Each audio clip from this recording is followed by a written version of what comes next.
নমস্কার, স্বাগত জানাচ্ছি আপনাদের স্বাস্থ্য সাথীর আরও এক বিশেষ পর্বে। আপনাদের সাথে রয়েছি আমি সুজাতা। আমরা এই মুহূর্তে রয়েছি রাজধানী আগরতলার ডিভাইন টাচ ক্লিনিকে এবং আপনারা জানেন যে বহির্রাজ্য থেকে বিভিন্ন স্পেশালিস্টরা ইতিমধ্যেই রাজ্যের মানুষকে পরিষেবা দিয়ে আসছেন ডিভাইন টাচের মাধ্যমে। তো এমনই একজন বিশেষজ্ঞ আমাদের সাথে আজকে উপস্থিত রয়েছেন। আমাদের আজকের বিশেষ অনুষ্ঠানে আলোচনায় তিনি থাকবেন। বেশ কিছু বিষয় নিয়ে আমরা আলোচনা করব। আমাদের সাথে মুহূর্তে রয়েছেন ক্যান্সার সার্জন এসকে বালা, ডক্টর এসকে বালাজি আমাদের সাথে রয়েছেন। স্যার, প্রথমত স্বাগত জানাচ্ছি সোশ্যাল বাংলায়। ক্যান্সার শব্দটাই মানুষ খুব একটা শুনতে পছন্দ করে না, একটা ভয় ভীতি তো থাকছেই। কিন্তু আপনি যে ফিল্ডে বর্তমানে রয়েছেন, আমরা দর্শক বন্ধুদের জানিয়ে রাখি, রোবোটিক্স সার্জারি ক্যান্সারের ফিল্ডের মধ্যে যেভাবে করা হয়ে থাকে এবং সেক্ষেত্রে দাঁড়িয়ে মানুষের যে ধ্যান ধারণা এই রোবোটিক্সের ওপর, এই ট্রিটমেন্টকে কেন্দ্র করে বা সার্জারিকে কেন্দ্র করে কিভাবে রোবট এর মাধ্যমে সার্জারি করা হয় কিংবা কি হয় তার মধ্যেই ক্যান্সারের ক্ষেত্রে, তো সমস্তটা বিষয়ে আমরা খোলামেলাভাবে আলোচনা করব। স্যার, প্রথমত যেহেতু ক্যান্সার দিয়ে আমরা শুরু করেছিলাম আলোচনাটা, বর্তমান সময়ে দাঁড়িয়ে এটা একটা ভয়াবহ রোগ এবং যেহেতু এখনও পর্যন্ত কোনো প্রতিষেধক আমরা পাইনি, তো সেক্ষেত্রে কেমোথেরাপির ওপরই মানুষ ভরসা করে। তো সেক্ষেত্রে এই যে সার্জারির বিষয়টা, সেটা নিয়ে যদি একটু বলেন। না, প্রথমত ক্যান্সার জিনিসটার ভয় পাওয়ার তো বটেই জিনিস। কারণটা হচ্ছে মানুষ এটা সম্বন্ধে খুব বিশেষ জানে না, আর না জানার জন্য এটা সম্বন্ধে বিভিন্ন রকম জিনিস মানুষ শোনে। আর এখন তো গুগল থাকার জন্য মানুষ যাই জানতে চায় সেভাবে টাইপ করলে সেটাই বেরিয়ে আসে। আমি জাস্ট একটা জায়গায় একটু কারেক্ট করতে চাইবো কি, ক্যান্সার যে চিকিৎসাটা এটা বেসিক্যালি মূলত তিনটেভাবে করা যায়। একটা হচ্ছে সার্জারি, দ্বিতীয়ত হচ্ছে রেডিয়েশন, আর তৃতীয়ত হচ্ছে কেমোথেরাপি। এবার কেমোথেরাপি যে কথাটা বললেন কি বেশিরভাগ মানুষ কেমোথেরাপি পাচ্ছে, সেটা কারণ হচ্ছে কি আমাদের দেশে ক্যান্সার ধরা পড়ে খুব লেট স্টেজে।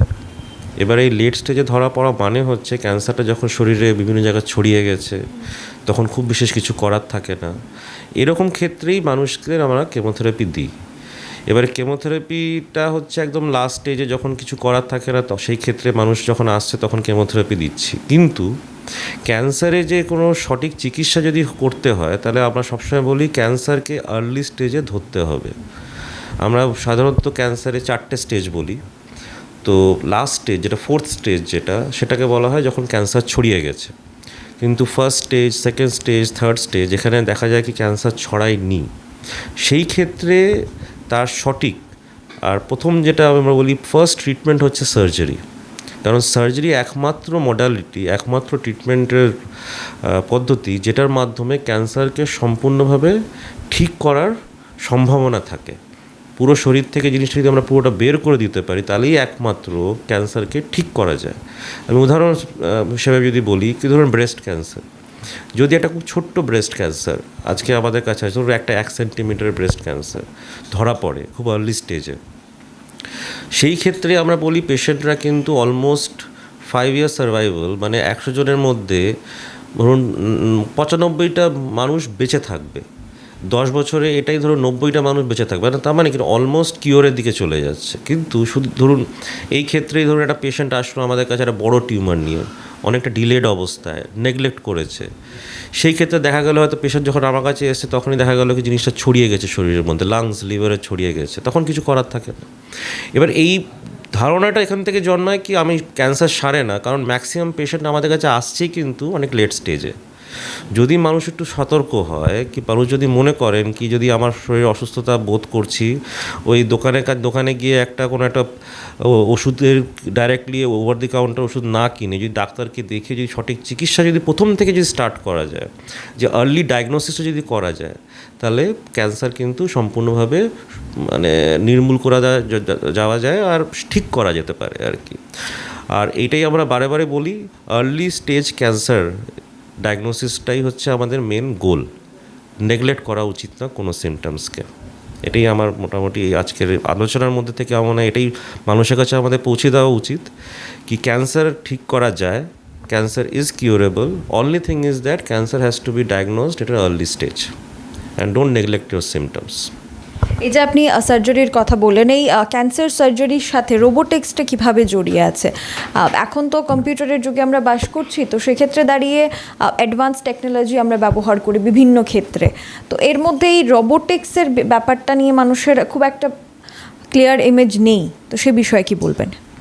ঠিক আছে, তো এবার ধরুন ক্যান্সার সার্জারি আমি বোঝাই, কি বলি, আমার মানে প্রথমত মাথায় যেটা আসে কি একটা বড় সার্জারি। ধরুন আমার পেটের মধ্যে কোনো একটা যদি ক্যান্সার হয় তাহলে পেটে একটা বড় কাটা দাগ থাকবে, বুকে যদি কোনো ক্যান্সার থাকে তাহলে বুকে একটা বড় কাটা দাগ থাকবে। এবার এই কাটা দাগ থাকা মানে কি, ধরুন একটা বড় সার্জারি, পেশেন্ট ভর্তি হচ্ছে, পেশেন্টকে অনেক দিন বিছানায় শুয়ে থাকতে হচ্ছে, অনেক দিন হাসপাতালে থাকতে হচ্ছে, বাড়ি ফিরে অনেক সময় লেগে যাচ্ছে নিজের নর্মাল জীবনে ফিরে যেতে আর কি।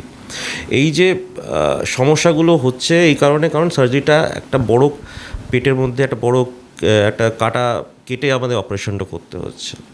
এখন টেকনোলজি এরকম জায়গায় চলে গেছে যেটা আমার মনে হয় মানুষের জানা উচিত, কি যদি আমি ধরুন এই অপারেশনটা, ধরুন একটা পেটের ক্যান্সার কি একটা ইউটেরাসের ক্যান্সার কি কিডনি ক্যান্সার, যদি আমরা পেটটাকে না কেটে যদি পেটের মধ্যে ফুটো করে তার মধ্যে রোবোটিক আর্মস ঢুকিয়ে সেই সার্জারিটা যদি আমরা সেভাবে যদি করতে পারি, তাহলে এই পেশেন্টরা অলমোস্ট আমরা অনেক পেশেন্টই আমরা যেদিন ভর্তি করছি তার পরের দিন আমরা ছুটি করে দিতে পারছি অপারেশন করে। পেশেন্ট পরের দিন যখন আমরা বলি, সবসময় বাড়ির লোকজনকে বলি কি আপনার অপারেশন হবে যেদিন, তার পরের দিন সকালবেলা আপনি উঠে হাঁটাচলা করবেন, আপনাকে সোফাতে বসিয়ে আমরা চা খেতে দেবো, আপনাকে আর ব্যথার জন্য ওই বিছানায় 3 থেকে 4 দিনকে 1 সপ্তাহ শুয়ে থাকতে হচ্ছে না। তো এই যে পদ্ধতির যে চেঞ্জ যেটা এসছে, এই যে টেকনোলজিক্যাল যে চেঞ্জ এসছে, এইটা অ্যাকচুয়ালি এই যে আমরা যেভাবে সার্জারিটাকে যেভাবে ভাবতাম কি একটা খুব ব্যথা যন্ত্রণা দেওয়া একটা জিনিস, হ্যাঁ, সেটাতে মানুষ কাহিল হয়ে যাচ্ছে, এই কনসেপ্টটা পাল্টে যাবে। মানে আপনি বলতে পারেন কি ধরুন এখন এই টেকনোলজি যেহেতু নতুন, খুব আমরা হয়তো খুব কয়েকজনই এখন এই টেকনোলজিটাকে ইউজ করছি ইস্টার্ন ইন্ডিয়াতে। নেক্সট 5 ইয়ার্সে ওপেন সার্জারি মানে কনভেনশনাল সার্জারি, মানে যেটা পেট কেটে সার্জারি কি এখানে বুকে কেটে সার্জারি, এটা সম্পূর্ণভাবে উঠে যাবে। এটা আর মানুষ আর পেট কেটে অপারেশন করবে না। জাস্ট এক্সাম্পল দিয়ে বলছি, ধরুন গল ব্যাডারের পাথর যখন হয়, এখন আমরা জানি কি আমরা পেট কেটে আর অপারেশন করি না, এখন তো ল্যাপকলি করা হয়, তাই তো? এখন এই মানুষের মধ্যে মাথা ঢুকে গেছে কি গল ব্যাডারের পাথর মানে আমি সকালবেলা যাব, ভর্তি হব, ল্যাপকলি হবে, ল্যাপ্রোস্কোপিক্যালি আমরা গল ব্যাডারের পাথর বের করবে ডাক্তার, আর পরের দিন ছুটি করে দেবে। ক্যান্সারের যে সার্জারি কিন্তু আগে এটা করা যেত না, কারণ ল্যাপ্রোস্কোপিক্যালি এই সার্জারিগুলো করা সম্ভব ছিল না। কিন্তু রোবট আসার জন্য এই কনসেপ্টটা কি পেশেন্ট ভর্তি হবে, অপারেশন হবে, পরে 1-2 দিনের মধ্যে ছুটি হয়ে যাচ্ছে, সেটা ক্যান্সারের সার্জারির ক্ষেত্রেও এটা কিন্তু সম্ভব। এটাই হচ্ছে এখন টেকনোলজি। নেক্সট 5 বছরের মধ্যে আমার ধারণা আগরতলায় হয়তো রোবট চলে আসবে। আমি কালকে ক্যান্সার হসপিটালে, আমাদের রিজনাল ক্যান্সার হসপিটালে আমার একটা টক ছিল এটা নিয়ে, তো সেখানে এটা নিয়ে আলোচনা হয়েছে। Because this is the future, মানে আপনি তো ফিউচারকে আপনি আর নেগেট করতে পারেন না, হয়তো সময় লাগতে পারে এদিকে আসতে, কিন্তু robotic surgery is the future. আর লোকজন আর কেউ পেট কেটে আর বুকে এখানে বড় কাটা দাগ দিয়ে কিন্তু লোকজন ঘুরবে না। আর একটা ছোট্ট জিনিস বলে দিই, ধরুন থাইরয়েডে যখন টিউমার হয়, আপনারা দেখবেন কি খুব কম বয়সী মহিলারা যখন 30s 40s থাইরয়েডে যখন টিউমার হয়, তখন অপারেশন করতে গিয়ে আমাদের এখানে গলায় একটা বড় দাগ থেকে যায়। অনেক পেশেন্টে দেখবেন এখানে একটা হাড় পড়ছে কি একটা বড় একটা কাপড় এরকম ঢেকে দিয়ে হাঁটছে, কারণ একটা দাগ আছে। রোবটের মাধ্যমে এই থাইরয়েডের সার্জারিটাও কিন্তু একটা খুব সাংঘাতিক জিনিস চেঞ্জ এনেছে, যেখানে সার্জারিটা আমরা রোবটের মাধ্যমে এখান থেকে ঢুকে থাইরয়েড টিউমারটা বের করে দিই। সেই ক্ষেত্রে যেটা সুবিধা কি হয় কি, একটা মহিলা কি পুরুষ যেই হোক, তার কিন্তু কোনো দাগ থাকছে না। সেটা কসমেটিক্যালি কিন্তু এটা ভেরি ইম্পর্ট্যান্ট, কারণ ধরুন কেউ যদি এখন রাস্তায় হেঁটে যাচ্ছে, তার এখানে যদি কোনো দাগ থাকে, কেউ না কেউ জিজ্ঞেস করবে, রে ভাই তোর কী হয়েছে, কেমন আছিস, এক্সেট্রা। এই যে মনে করিয়ে দেওয়া জিনিসটা, এটা কিন্তু আস্তে আস্তে এই কনসেপ্টটাও চেঞ্জ হয়ে যাবে, কারণ থাইরয়েডের সার্জারিও আলটিমেটলি রোবটের মাধ্যমেই হবে।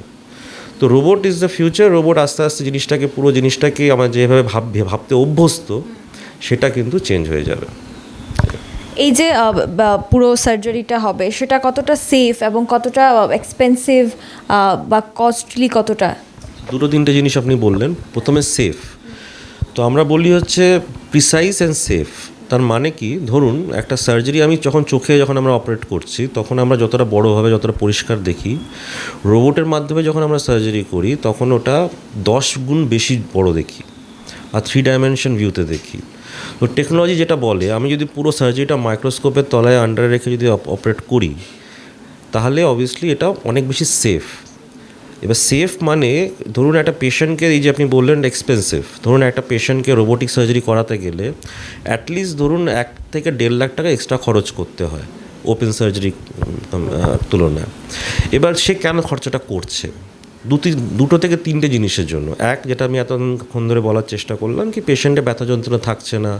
আপনি ভাবুন কে নিজের বাবা মা, ধরুন পেশেন্ট, বয়স্ক পেশেন্ট, ছেলে মেয়ে নিয়ে এসছে, কে চাইবে কি আমার বাবা কি আমার মা অপারেশনের পরে ব্যথা যন্ত্রণা পাক?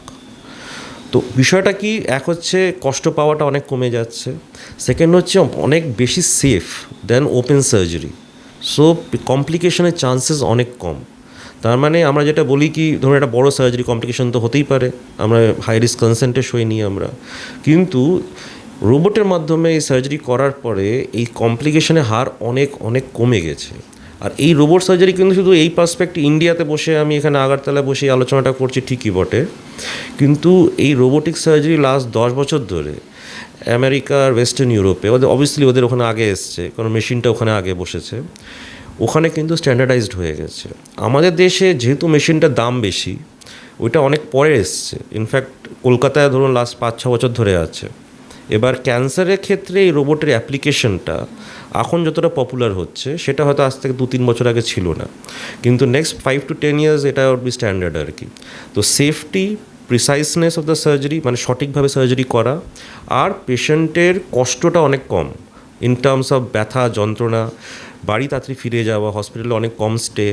মানে এক্সাম্পল দিচ্ছি, ধরুন একটা ইউট্রাসের ক্যান্সার, একটা কিডনি ক্যান্সার, পেশেন্ট সকালবেলা আমরা ভর্তি করি সকাল 7টার সময়, সকাল 9টার সময় আমরা পেশেন্টকে অপারেশন থিয়েটারে নিয়ে যাই, পেশেন্টের 2-3টের মধ্যে অপারেশন হয়ে গেল, পেশেন্টকে পরের দিন সকালবেলা দেখে বাড়ি ছেড়ে দিই আমরা।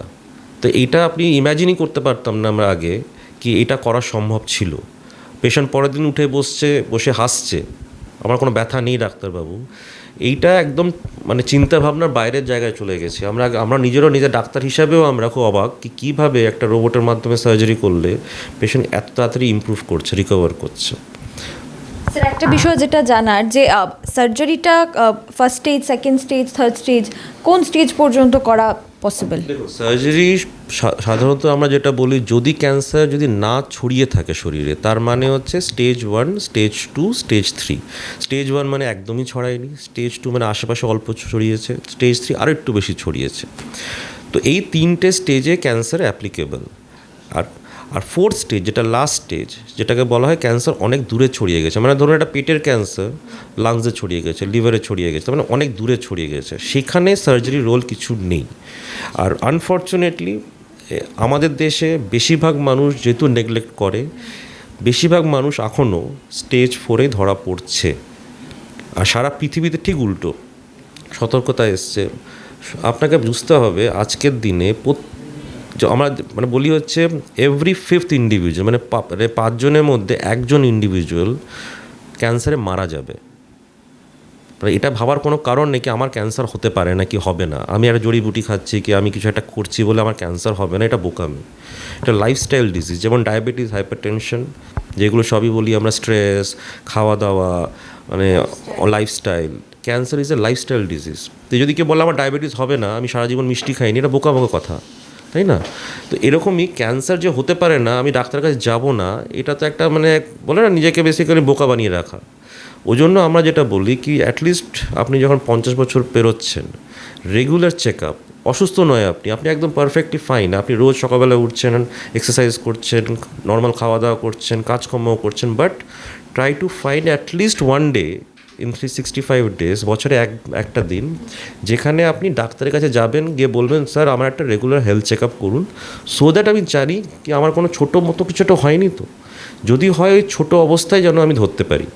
এটাকে বড় হয়ে যখন পেটে ব্যথা হচ্ছে, যন্ত্রণা হচ্ছে, ডাক্তার প্রচণ্ড ব্যথা করছে, আমি তো এতদিন ধরে ভালোই ছিলাম, কিন্তু হঠাৎ করে কি হলো দেখুন, হঠাৎ করে হয় না, এগুলো নেগলেক্ট করি আমরা। আর যেটার কারণেই আজকে এই পরিস্থিতি। আপনি যদি এখন আজকে রিজনাল ক্যান্সার সেন্টারে যদি যান, আপনি ওখানকার ডাক্তাররা বলবে কি বেশিরভাগ মানুষ একটু পিছিয়ে পড়া, একটু লো সোশিও ইকোনমি থেকে আসছে, আর ম্যাক্সিমাম মানুষ ওটাকে নেগলেক্ট করে করে করে করে লাস্ট স্টেজে গিয়ে ধরা পড়ছে, তখন গিয়ে ওখানে হাজির হচ্ছে। ওই জন্য ধারণা হয়ে গেছে কেমোথেরাপিটা চিকিৎসা, ক্যান্সারটা সার্জারি কোনো চিকিৎসা নয়, কিন্তু বিষয়টা তা নয়। সারা পৃথিবীতে সার্জারিটাই হচ্ছে মেন, বলতে পারেন স্টে অফ ট্রিটমেন্ট, মানে সার্জারি যদি না করা যায় তাহলে ক্যান্সার কিন্তু সারানো সম্ভব নয়। এই একেবারে আপনারা শুনলেন বর্তমান পরিস্থিতিতে দাঁড়িয়ে এই ক্যান্সার সার্জারির ক্ষেত্রে রোবোটিক্স কিভাবে বর্তমানে এই পুরো টেকনোলজিটাকে বদলে দিচ্ছে, বা যে ধ্যান ধারণা সেটাকে বদলে দিচ্ছে। স্যার, আপনি একটু আগে মেশিনারির কথা বলছিলেন যে কলকাতায় 500 বছর ধরে আছে, তো সেটা ত্রিপুরায় বা আগরতলায় কবে আসা সম্ভব? দেখুন, আমরা রোবট সম্বন্ধে যখন বলি, যেমন আজকেও আমাদের একটা ডাক্তারদের নিয়ে একটা বড় প্রোগ্রাম আছে, কালকেও আমরা রিজনাল ক্যান্সার সেন্টারে একটা বড় প্রোগ্রাম করেছি। প্রোগ্রাম করা মানে হচ্ছে ওখানে বেসিক্যালি আমার দিক থেকে আমাদের এক্সপিরিয়েন্স, আমাদের অভিজ্ঞতা, কারণ আমরা যে ধরনের কাজ করছি, আমি ছাড়া এখন ইস্ট ইন্ডিয়াতে এখন ওই কাজটা কেউ করছে না। সাউথে আছে 1-2 জন, এরকম ইন্ডিয়াতে এরকম আমাদের হাতে গোনা 8-10 জন আছি আমরা, যারা রোবট নিয়ে এই কাজকর্মটা করছি। তো আমরা যখন এগুলো বলতে আসছি, তার মানে কি, তখন এই যে আমরা বললাম, এবার এখানকার ডাক্তাররা শুনলো, জানলো, আর এটা তো বুঝলো কি এটা তো ফিউচার। তো ইনফ্যাক্ট কালকে আমাদের আলোচনা হচ্ছিল কি রিজনাল ক্যান্সার সেন্টার কি অবভিয়াসলি নেক্সট ইয়ার ওদের বাজেটারি অ্যালোকেশনে ওরা রিকোয়েস্ট করবে সেন্ট্রাল গভর্নমেন্টকে আমাদের রোবটের জন্য আমাদের ফান্ডস দেওয়া হোক। ইনফ্যাক্ট এই মুহূর্তে ধরুন এইমস রায়পুর, এইমস যোধপুর, এই যে সেন্ট্রাল গভর্নমেন্ট ইনস্টিটিউটসগুলোতে কিন্তু রোবট ঢুকছে। আনফর্চুনেটলি আগে প্রাইভেট সেক্টরে রোবট ঢুকেছে, কিন্তু government sector, central government institute, AIIMS দিল্লিতে ছিল অনেক বছর ধরে, কিন্তু যে সেকেন্ড টায়ার সিটিজ, সেখানে সেন্ট্রাল গভর্নমেন্ট ইনস্টিটিউটসগুলোতে রোবট ঢুকছে। এখন গভর্নমেন্টও বুঝতে পারছে কি, because this is the future, আমি যদি না ঢোকাই তাহলে আমরা পিছিয়ে পড়ছি। এবার আরেকটা ইম্পর্টেন্ট জিনিস হচ্ছে কি, এই গভর্নমেন্ট ইনস্টিটিউটস থেকে প্রচুর পিজিটিরা পাশ করে, জুনিয়র ডাক্তাররা পাশ করে বেরাচ্ছে। এখানে যদি রোবট না ঢোকে তাহলে শিখবে কী করে? প্রাইভেট সেক্টরে প্রথমে ঢুকলে ওখানে শেখাটা অনেক বেশি difficult than in government sector. তো আমার ধারণা next 5 years down the line, এখন যেমন বলছি বড়ো শহরগুলোতে এসছে, যেমন ধরুন কলকাতা, দিল্লি, বম্বে, আহমেদাবাদ, ব্যাঙ্গালোর, চেন্নাই, এটা হচ্ছে মেন সিটিজ। ধরুন এখানে রোবট অলরেডি এসে গেছে। নেক্সট টায়ার হচ্ছে ধরুন আমার যখন কোম্পানির ছেলেদের সাথে কথা হয়, ওরা বলছে এখন যেমন উড়িষ্যা, ভুবনেশ্বর, ওদিকে পাটনা, নেক্সট হয়তো 1 বছর 2 বছর মধ্যে ঢুকবে। আগরতলা আমার সাথে যা লাস্ট আলোচনা হয়েছিল, ওখানে this was probably the first time কি আমরা রোবট নিয়ে আগরতলাতে বলছি। হয়তো নেক্সট হয়তো 6 মাস 8 মাসের মধ্যে আরও কিছু ডেভেলপমেন্ট হবে, তখন আমরা বলতে পারবো, কিন্তু এই মুহূর্তে কবে আসবে এটা আমার পক্ষে বলাটা মুশকিল। আপনার তো প্রচুর এক্সপিরিয়েন্স রয়েছে এই বিষয় নিয়ে, তো সেক্ষেত্রে দাঁড়িয়ে আপনার পুরো এক্সপিরিয়েন্সের মধ্যে এই যে রোবোটিক সার্জারি বা ক্যান্সার সার্জারিতে কী কী অ্যাচিভমেন্ট এসছে, বা আমাদের নর্থ ইস্টে বলি বা আমরা ইন্ডিয়ার কথা যদি ধরি? আচ্ছা, দুটো জিনিস বলবো। নর্থ ইস্টে আমি অনেক বছর ধরেই আসছি। আমি আগে ত্রিপুরা মেডিকেল কলেজে ওখানে পড়াতাম আর কি, কোভিডের আগে অবধি। ওপরে আসার সময় হয় না এখন, কিন্তু এখানকার একটা একটা স্পেশাল ধরনের যেটা আমরা দেখেছি কি, এখানে মুখের ওরাল ক্যান্সার আর ইসোফেজিয়াল ক্যান্সার অনেক বেশি common than the rest of the country. এটা একটা পার্ট।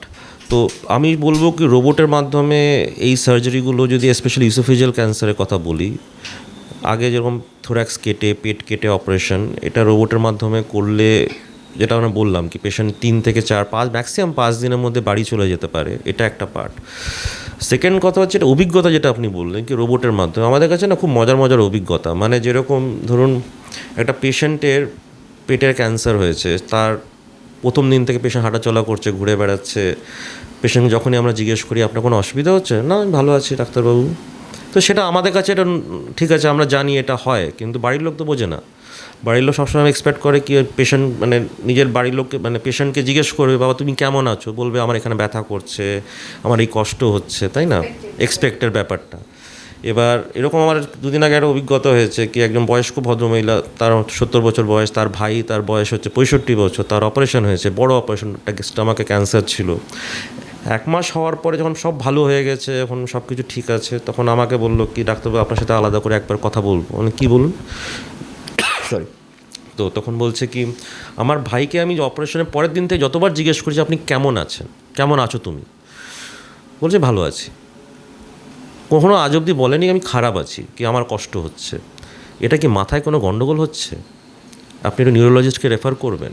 তাহলে ভাবুন ওদের কাছেও বিষয়টা হচ্ছে কি আমার পেশেন্ট পরের দিন থেকে অ্যাটলিস্ট বলবে রে বাবার কষ্ট হচ্ছে, তাহলে বলবে বাবা আবার ঠিক হয়ে যাবে, হ্যাঁ কোনো অসুবিধা নেই। এটা একটা মানে এখন ডিফারেন্ট অ্যাসপেক্ট। মানে এরকমও হয়েছে কি ধরুন আর এরকম ইন্টারেস্টিং, ধরুন পেটের আমরা একটা ক্যান্সার একটা অপারেশন করলাম। আমরা আগে বলতাম পেশেন্টকে 4-5 দিন খেতে দেবো না, আস্তে আস্তে রিকভার করবে ওর পর থেকে। রোবটের পরে আমরা যখন রোবটে অপারেশন করি তখন আমরা পেশেন্টকে পরের দিন থেকে খাবার অ্যালাউ করে দিই। এবারে সুবিধা কী হচ্ছে, পেশেন্ট ধরুন যেদিন অপারেশন হলো, এবার প্রথম দিনই আমরা যখন খাবার অ্যালাউ করে দিচ্ছি 3 দিনের মধ্যে পেশেন্ট কমপ্লিটলি পুরোটাই মুখে খাচ্ছে আর কোনো ফ্লুইড দিতে হচ্ছে না। 3 দিনের পরে পেশেন্ট ফিট। এবার আমরা সাধারণত ওই পেশেন্টদেরকে 4 থেকে 5 দিনের পরে ছুটি করি। 3 দিনের মাথায় বাড়ির লোক ঝামেলা করছে কি আমার বাবা তো ভালো হয়ে গেছে, আপনি ছাড়ছেন না কেন?